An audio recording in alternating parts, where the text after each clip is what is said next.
आज 12च्या दरम्यान मला निवांत वेळ होता तर म्हणलं चला आता जेवणच घेऊ, कारण सकाळी काय मी नाश्ता केलेला नव्हता बरं का, आणि त्यामुळे भूक तर जाम लागलेली होती. आणि आज जेवणामध्ये बनवलेला होता मी खिचडा. तर खिचडा म्हणजे काय मी एखाद दिवशी तुम्हाला रेसिपीद्वारे नक्कीच सांगेन बरं का. मग काय मस्त दुपारच्या वेळेस खिचडा खात खात मी गाणे पण एन्जॉय केलेले होते, म्हणजेच गाणे बघता बघता खिचडा एन्जॉय केला. संध्याकाळच्या 4-5च्या दरम्यान इकडे मी अरहानचं होमवर्क घेत होते. अरहान स्कूलमधून 2ला घरी आल्यानंतर आम्ही दोघे मस्तपैकी जाम झोपलेलो, आणि उठल्यानंतर पहिले अरहानचा होमवर्क करून घ्यावा असं डोक्यात विचार आला, कारण जर होमवर्कला उशीर केला ना मग तो नंतर होमवर्कच करत नाही.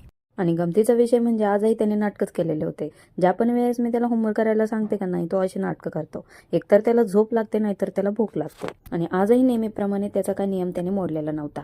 जसा त्याला होमवर्क करायला दिला थोड्याच वेळात तो एकदम गाढ झोपी गेला. बरं, आज तर विषय असा होता की त्याने अगोदर झोप घेतलेली होती, तरीही त्याला झोप लागलेलीच होती. आणि मग काय तो तसाच पेन्सिल हातात घेऊन झोपी गेलेला होता. बरं, तो झोपला तर बराच वेळ उठला नाही, कारण अरहानचे पप्पा पण आलेले होते आणि मी इकडे स्वयंपाकाला पण लागलेले होते.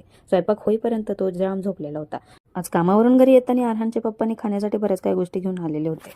माझ्यासाठी 2 नारळ पाणी, खायला चिक्कू आणि जिलेबी. जिलेबी हा त्यांचा आवडता पदार्थ आहे, पण ते खात होते म्हणून त्यांनी मलाही भरवलीच होती जिलेबी. म्हणजे खाऊन बघ, गरम गरम आहे, छान. आणि ती इतकी जाम गोड होती की मला ना गोड पदार्थ अजिबात आवडत नाही बघा, चहा सोडून. त्याच्यामुळे ना माझं तोंड इकडे वाकडे तिकडे झालेलं होतं. दूध पण ते घेऊन आलेले होते.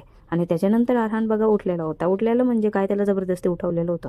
इथं तुम्हाला कळतच असेल, त्याचे डोळे अजून पण झाकत नाही. त्याच्यानंतर आपला स्वयंपाक झालेला होता. आज काय खाण्यामध्ये आपण फक्त बेसन चपाती आणि असं कांदा टोमॅटो कापून घेतलेला होता. आणि गरम गरम बेसन आणि चपाती खायला इतकी जाम जबरदस्त लागते ना, काय तुम्हाला काय सांगू. आणि मग काय मस्तपैकी इकडे बेसनाचं बुकणं पाडायला सुरुवात केलेली होती. अरहानला जबरदस्ती घास भरवायचं काम चालू होतं, कारण तो आहे ना त्याच्यानंतर आहे ना जेवायला सुद्धा नाटक करत होता. आणि आज त्याच्या नाटकाकडे आम्ही दोघांनी दुर्लक्ष केलेलं होतं. त्याची गंमत अशी की त्याच्याकडे लक्ष दिलं की तो आणखीन जास्त नाटकं करतो, म्हणून आम्ही त्याच्याकडे लक्षच दिलं नाही. जेवण वगैरे आवरलं आणि त्याचा राहिलेला होमवर्क इकडे घ्यायची तयारी चाललेली होती. अरहानचे पप्पा अरहानचा होमवर्क घेतला आणि अरहान रडणार नाही असं आजपर्यंत झालेलं नाही. ॲज युजल आज पण तसंच झालेलं होतं. आणि तसाही तो फार नाटकच करतोय जरा अभ्यास करण्यासाठी. आणि अरहानचे पप्पा मोबाईल बघता बघता त्याचा अभ्यास घेतो, म्हणून मला जरा त्यांची चिरडच आलेली.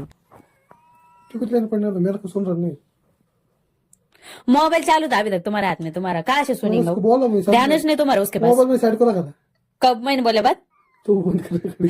हाँ बंद कर, होमवर्क ले उसका जल्दी से। निकल चल। छ छाता छतरी क्या उसको नहीं आता, सिखा उसको। फिर तुम क्या कर रहे, सिखाओ ना उसको। मैंने सिखा उसको। छह नहीं आता उसका अभी तक, कितना निकालते, हाथ को पकड़ के उसको बता कि नहीं आना एक बार। रोने को लगा रे बच्चे को, नींद में झूठ है यू। मग काय नेहमीप्रमाणे होमवर्क करून आमची दोघांचीच किरकिर झालेली होती. शेवटी मी अरहानचा होमवर्क घेतला आणि नंतर मग झोप. तर असा होता आपला आजचा दिवस. भेटूया नेक्स्ट व्हिडिओमध्ये. Bye bye.